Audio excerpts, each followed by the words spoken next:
Bonjour à tous et bienvenue dans cette nouvelle vidéo. Alors c'est tout chaud, je viens de le sortir. Sega Rally 2 sur Dreamcast. Alors c'était un jeu tellement attendu ce jeu-là sur la Dreamcast. Sachant que Sega Rally 2 en bande d'arcade était déjà un titre extrêmement apprécié par les joueurs. Alors Sega Rally 2 ici sur la version japonaise, vous pouvez voir le dessin de la Lancia ici qui est vraiment très très bien fait et puis signé par le dessinateur lui-même. Donc voilà, bon la boîte est un peu cassée, la boîte est un peu dans un sale état, donc bon ça à la limite c'est pas trop grave parce que bon, les boîtes ça change on va dire. Derrière vous avez quelque chose de très très sobre, 4 screenshots, un petit peu ici les spécificités de ce jeu, avec en arrière-plan ici la borne d'arcade du jeu Sega Rally 2, avec même, vous voyez ici, tout ce qui peut être les armatures à l'intérieur de l'habitacle, comme si vous étiez dans une vraie voiture de rallye. Bien, alors on ouvre le CD, enfin on ouvre le boîtier, qui nous laisse découvrir le CD avec donc ici une voiture, je ne sais pas laquelle c'est vraiment, j'ai du mal à voir quelle voiture ça peut être ici. Je dirais que c'est une Toyota, mais honnêtement, je ne sais pas si c'est la Toyota Corolla, j'en sais rien. Et donc le CD, très joli, avec les tracés. Vous avez même ici le AM12 Camp, le campement des studios AM12, le campement de la Dreamcast. Enfin, c'est vraiment... ils ont vraiment fait un plan comme si c'était le plan de chez Segaland en fait. Voilà, donc ensuite, donc ce petit truc qui est là, très bien. Ensuite, on est parti. Donc les petites choses, alors on n'a que ça. Le Dream Lineup, Dreamcast Lineup, janvier 1999. Donc nous avons ici quelques jeux que l'on peut voir qui étaient sortis sur la Dreamcast. Monaco Grand Prix sur la Dreamcast aussi. Un jeu de fight ici, je ne sais pas lequel c'est. Celui-ci, je ne sais pas c'est quoi. C'est fait par Capcom, je ne sais pas quel jeu c'est exactement. Ensuite, ici, on peut voir quoi? Godzilla. Putain, Godzilla sur Dreamcast, ça devrait bien être de la merde. C'est pareil que le film. Tetris 4D. Putain, il y a vraiment des jeux de merde quand même. Tetris 4D, mais qui va se faire chier à acheter Tetris en 4D quoi? Quel est l'intérêt, sans déconner, d'acheter ça? Bref, on s'en fout, on est parti pour... Ah oui, puis évidemment, qui était là, Sonic Adventure, évidemment, qui était bon, plutôt bon, mais qui cassait pas non plus des briques. Alors, on y va pour le livret qui lui est dans un bon état, pas trop à se plaindre, avec le volant Dreamcast, ici. Évidemment, la possibilité donc de mettre votre carte mémoire dans la manette de la Dreamcast. Donc cette carte mémoire qui coûtait un bras et qui franchement n'avait quasiment aucune utilité vraiment quoi. Et c'était assez fragile. En plus, l'écran à cristaux liquides avait un peu tendance comment dire, à se ça devenait de plus en plus flou en fait et puis il y avait enfin pour moi je pense enfin dans les cartes mémoire que j'ai eues, la plupart ne sont plus fonctionnelles hein. Soit les boutons ne fonctionnent plus, soit l'écran est complètement fade, et c'est-à-dire qu'on voit même plus la différence entre le noir et le bleu. Donc c'est un peu compliqué.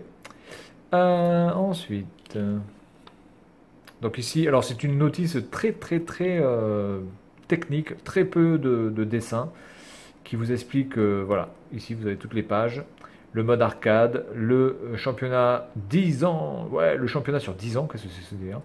C'est peut-être un mode carrière, je pense. Le time attack, le 2 player, la possibilité de jouer en ligne, les scores, les options de la voiture. Quel type de voiture? Je vois pas trop la différence entre car setting et car profiles, mais bon bref, les options et donc les sauvegardes et les chargements. Voilà. Alors, il y a beaucoup de screenshots, mais énormément de screenshots qui sont dans une qualité vraiment très, très, très, très mauvaise. Et ils auraient mieux fait d'en mettre moins et de les faire un peu mieux, enfin, de meilleure qualité, du coup. Alors, ici, on a quoi? Car setting, device setting. Ah, c'est device setting, c'est pas. Ah, d'accord. Ouais. Oui, c'est pour choisir quel type de. Comment vous voulez paramétrer votre télécommande en fait, enfin votre manette, votre télécommande. Et oui, parce que la Dreamcast se joue avec une télécommande, bien sûr. Bien, donc ça reste vraiment très très très sommaire. Très peu de. C'est pas très folklorique hein, comme notice, clairement. On a connu mieux. Donc là, ici, vous avez la possibilité donc, de jouer, on vous montre de pouvoir jouer sur Internet. Je pense que franchement, ce jeu-là sur Internet, ça devait être extrêmement long à se charger, quoi, parce que le temps de trouver des joueurs, le temps que tout le monde soit connecté, surtout fin des années 90, comment c'était possible de pouvoir faire une partie je vois pas comment c'était possible de faire ça sans qu'il y ait de bugs, quoi. C'est déjà que nous, là, en 2017, très souvent, ça peut arriver, par exemple, moi sur la Switch, que vous ayez une déconnexion intempestive et que vous vous retrouviez simplement avec le message le réseau ne fonctionne plus, au revoir. Donc, j'imagine pas à fin des années 90 comment ça devait être. Moi, j'ai jamais joué en ligne avec la Dreamcast. Donc ici nous avons les circuits, donc vous avez 3 parties par monde, si j'ai envie de dire, par type de piste. Donc vous avez le désert, la montagne, l'enneigé, la route, on va dire la Côte d'Azur, la terre et sur une île, apparemment. Et donc vous avez 3 courses par truc. Donc ça fait en fait 18 courses. Ok. 18 courses, c'est plutôt pas mal. Donc ici, après, vous avez les fameux logos, enfin symboles pour vous dire virage normal, virage moyen, virage difficile, attention au trou, etc. Et ensuite, vous avez les voitures. Alors, c'est le plus gros point sur lequel ils ont travaillé, c'est-à-dire qu'ils ont mis beaucoup plus de voitures. Vous avez 8 voitures possibles au départ, plus ensuite 12 voitures débloquables. Vous avez la Renault Alpine, vous avez 2 Peugeot, la Peugeot 205, merveilleuse Peugeot 205, et la 106. Vous avez la Subaru Impreza, vous avez de la Alfa Romeo, vous avez de tout pour être heureux. Ça, je sais pas, c'est quoi cette bagnole là? Lancia, c'est une Lancia celle-là aussi. D'accord, il y a beaucoup de Lancia, hein, ils ont été sponsorisés par Lancia apparemment. Bien, donc voilà, c'est le plus gros point. Alors, mais bizarrement, ce Sega Rally 2 pour moi ne m'aura pas vraiment laissé un goût, on va dire, mémorable. Je pense que j'avais plus de fun à jouer sur celui de Saturn que sur celui de Dreamcast. Je ne peux pas vraiment vous expliquer pourquoi, mais il y a quelque chose qui... on va dire qu'il y a quelque chose qui s'est fait qui... Je pense que je voulais voir mieux que ça en fait. Voilà, j'imaginais que la Dreamcast allait être capable de me donner un jeu Sega Rally avec des possibilités de ouf, de pouvoir vraiment faire des trucs complètement dingues. Et peut-être que du coup j'ai été déçu par les possibilités de la console et le résultat final. Même si ça reste quand même franchement un très très bon jeu. C'est l'un des jeux qu'il faut absolument posséder sur sa Dreamcast quand vous avez une Dreamcast. Mais je pense qu'on est très très loin du meilleur jeu de la Dreamcast. Globalement, si vous l'avez pas, vous n'allez pas mourir. Vaut mieux l'avoir. Mais si vous avez la Dreamcast, il était obligatoire d'avoir Shenmue, il était obligatoire d'avoir Soul Calibur, il était obligatoire même d'avoir Sonic Adventure 1, voire même le 2. Il était obligatoire même d'avoir Jet Set Radio, qui était vraiment un jeu complètement perché pour l'époque et qui était vraiment excellent. Mais ce jeu-là, c'était pas non plus le jeu. C'est un très bon jeu. Si vous avez la Dreamcast, il fallait avoir ce jeu. Mais si vous ne l'aviez pas, c'était pas non plus la catastrophe du siècle. Bien, donc on va passer à la partie jeu, vidéo, juste pendant quelques minutes pour voir un petit peu ce que ça donne. Et voilà, donc à tout de suite. Bonjour à tous et bienvenue dans cette petite présentation donc de Sega Rally 2 sur la Dreamcast. avec ce magnifique menu absolument dégueulasse qui ressemble à rien. Allez, c'est parti avec la fameuse console qui fait un bruit de fou.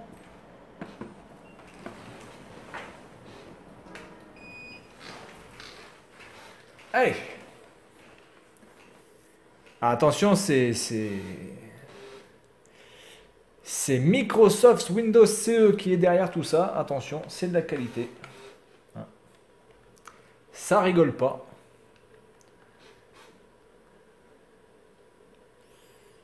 Faut dire qu'il faut peut-être croire qu'à l'époque Windows c'était un petit peu je sais pas la preuve de la qualité ou de quelque chose, mais bon du coup en fait non, pas du tout. Allez, c'est parti. Cette console, je pense que c'est l'une des pires consoles au niveau du bruit. C'est juste impressionnant. Donc on va de suite commencer avec un arcade. Voilà. Parce qu'en plus le problème de cette console c'est qu'elle fait du bruit non seulement quand le CD tourne, elle fait du bruit aussi parce que simplement vous la mettez sous tension. Et elle fait du bruit quand elle cherche la piste avec le lecteur. En fait, quand le lecteur cherche la bonne piste sur le CD, mais elle fait un bruit mais absolument dégueulasse. Donc, on va commencer avec 4 circuits. Il y en aura 2 autres possibles après. Donc là, je vais prendre le plus facile. Je vais prendre le désert. La Ford Escort. Oh putain, c'était ma première bagnole, ça, la Ford Escort. Oh, je pense que je vais me laisser tenter par la Ford Escort, clairement. Peugeot 306 Maxi, ouais. Ouais, je vais prendre la Ford, allez. Ça va me rappeler mes bons souvenirs. La Ford Escort, putain, ça c'était de la... Alors moi, j'avais pas une Ford Escort comme ça, hein, qu'on soit bien d'accord. J'avais une Ford Escort 1,8 litre diesel. Je peux vous dire que ça, c'était du bon veau number one. Mais en tout cas, c'était une bagnole avec laquelle j'ai passé mes premières, voilà, avec qui j'ai conduit mes premières heures et c'est toujours, même si c'était une voiture pas forcément géniale, toujours un très très bon souvenir.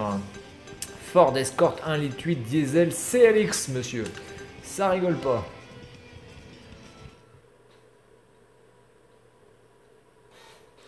Oh là là, ce bruit de cette console me fait toujours halluciner. Bien, alors... Allez.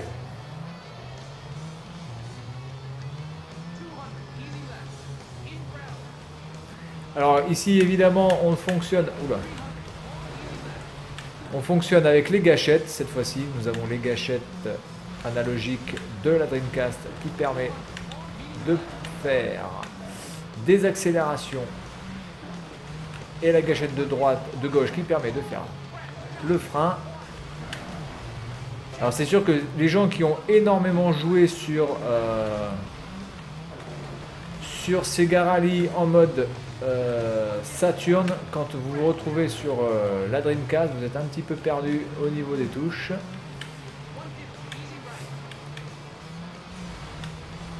Alors graphiquement, évidemment, c'est meilleur que la Saturn, on s'entend bien, mais je trouve que franchement, graphiquement, c'est pas non plus une tuerie, quoi. Je veux dire, quand vous regardez, par exemple, F405 Challenge, quand vous regardez les graphismes qu'a pu fournir F405 Challenge sur les Ferrari et sur même, ne serait-ce que l'environnement aux alentours, c'est quand même bien au-dessus, de ça.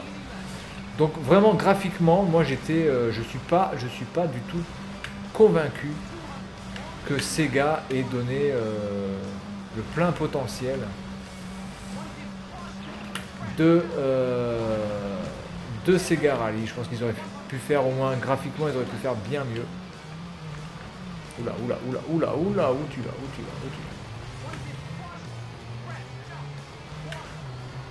Alors après au niveau du gameplay, par contre ça il n'y a rien à dire. Au niveau du gameplay c'est vraiment très bon. En tout cas les gens qui auront l'habitude de prendre les virages dans Sega Rally sur Saturn ou même en version arcade ne seront pas dépaysés avec ça. Il y aura juste un petit peu le problème de l'accélération sur la gâchette, alors que bon, avant on avait un petit peu l'habitude de le faire. Oh putain! Et game over. Time is up. Bien. Oh, je suis deuxième, c'est magnifique. On va tenter quoi? Allez, on va tenter avec une 306. Peut-être un peu plus maniable. Mais peut-être qu'il part plus en couille. Alors on va faire avec la... Allez. On va rouler français, les enfants.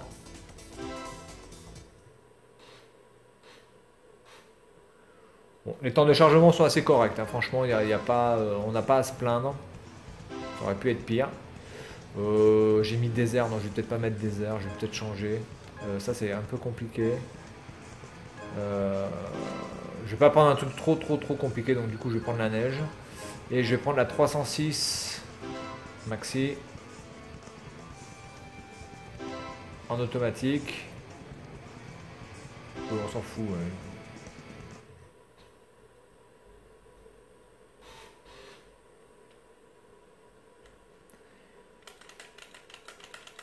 Allez. Bon, les temps de chargement sont vraiment très faibles. Mais ça c'est plutôt le bon point. Oula, déjà.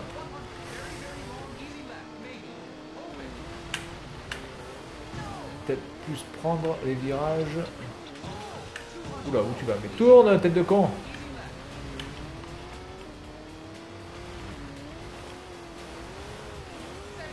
Voilà.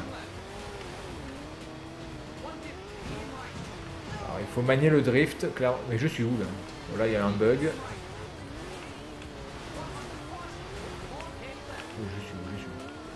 Je ne vois rien. J'ai un contre-jour là avec tout le blanc. Du coup, j'ai pris la neige. J'ai peut-être pas pris le meilleur truc par rapport à ma vision sur l'écran.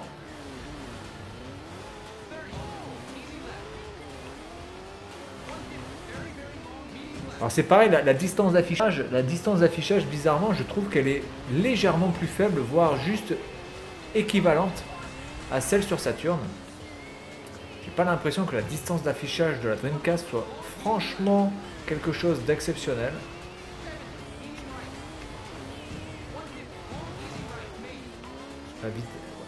Par contre, après au niveau de l'effet de vitesse, là on est quand même bien servi, ça va très vite. Vraiment qu'en plus avec deux joueurs on peut vraiment bien se fendre la gueule. Alors par contre sur un écran splitté, sur une télévision de 50 cm, je pense que extrêmement chaud de pouvoir voir exactement ce qu'on fait, mais putain, il me reste plus de secondes là les gars.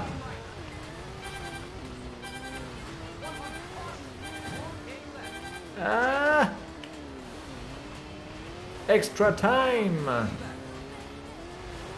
Évidemment, je suis en mode arcade, donc il faut faire quasiment que du parfait pour pouvoir continuer le jeu et pas faire ce que je fais, évidemment.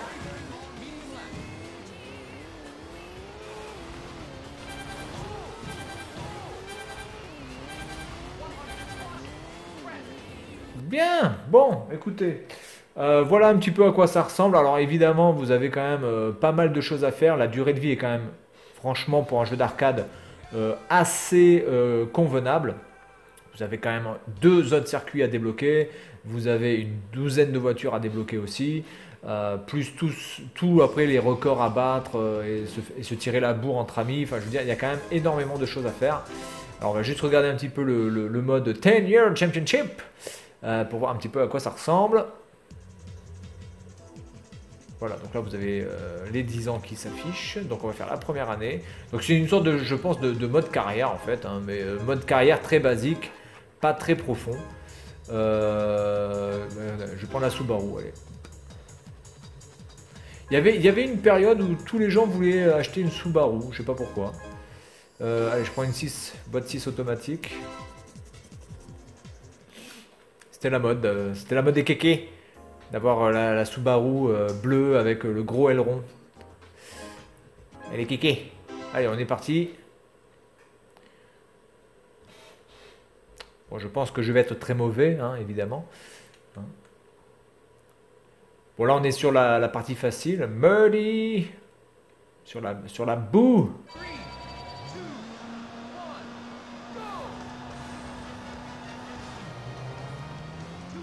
Alors, c'est pareil, je crois qu'au niveau des vues, on n'a pas énormément de vues disponibles. On a juste... Putain. On a juste la vue... Putain, elle est puissante celle-là. On a juste la vue... Oula, oula, oula, je vais où, je vais où, je vais où. On a juste la vue arrière et la vue au niveau du... voilà, à ce niveau-là.